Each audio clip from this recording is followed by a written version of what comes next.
Assalamualaikum warahmatullahi wabarakatuh.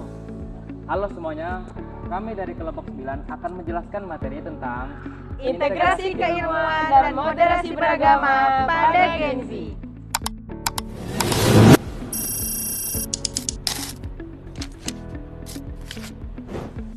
Perkenalkan, nama saya Muhammad Khalilullah Huzain dengan NIM 251311008. Saya Juliet Hawasakina dengan NIM 25131100012. Saya Jauza Halila Murhanadi dengan NIM 25131100006. Kami dari Program Studi Komunikasi dan Penyiaran Islam, Fakultas Usuluddin Adab dan Dakwah, Universitas Islam Negeri Palangkaraya. baik, tanpa berlama-lama mari kita mulai pembahasannya.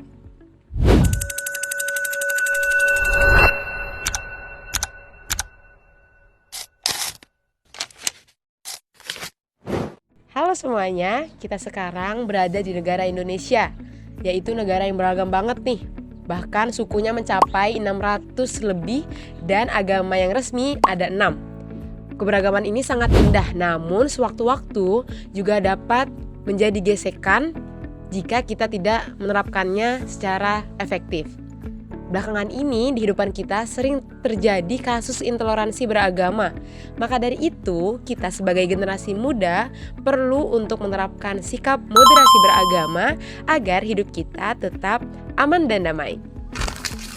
Gen Z alias kita-kita ini tumbuh di zaman yang serba cepat. Informasi bisa masuk tiap detik lewat HP, dan itu bisa positif maupun negatif. Kita jadi lebih kritis, terbuka, dan gampang akses lebih banyak. Tapi di sisi lain, kita juga lebih rentan nih dengan hoaks, ujaran kebencian, sampai konten ekstrim yang berseliweran di media sosial. Kadang-kadang orang ngasih tafsir yang agama asal-asalan, bikin gaduh, bahkan memicu perpecahan. Nah, makanya penting banget nih kita punya sifat moderat. Kira-kira teman-teman udah tahu belum sih apa sih moderasi beragama itu? Nah, moderasi beragama itu simple, gak berlebihan dan juga gak kekurangan. Kita harus tak berpegang teguh pada agama kita sendiri, namun juga harus menghargai perbedaan yang ada. Tetap tenang dan gak ekstrim. Simpelnya, moderasi beragama itu tetap religius, namun tetap santun dalam bersikap. Di tulisan kami dijelaskan bahwa integrasi keilmuan artinya nyatuin ilmu agama dan ilmu umum. Media sosial bikin gampang banget dapat dua-duanya sekaligus. Ceramah singkat, konten edukasi, sains populer, diskusi agama, dan banyak lagi. Kalau kita bisa memadukan keduanya, cara kita memahami bakal lebih luas, lebih bijak, dan gak gampang terseret cara pandang yang sempit. Terus gimana sih biar Gen Z bisa lebih moderat lagi? Ada beberapa cara teman-teman.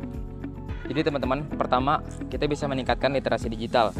Bukan cuma jago scroll, tapi juga jago cek fakta, tahu mana konten provokatif dan paham etika dalam di internet. Kedua, bikin dan konsumsi konten positif. Contohnya gimana sih? Banyak kok kreator muda yang nyebarin pesan toleransi, edukasi agama, bahkan konten-konten dakwah yang relate banget sama kita sebagai Gen Z. 3. Kolaborasi. Sekolah, pemerintah, keluarga, dan influencer semuanya bisa jadi bagian dalam membentuk ruang media sosial yang sehat. Di era digital, kita nggak cuma jadi pengguna medsos, tapi juga pembentuk suasana. Gen Z punya kekuatan besar buat bikin internet jadi tempat yang lebih damai, toleran, dan penuh kebaikan. Gen Z moderat, Indonesia kuat.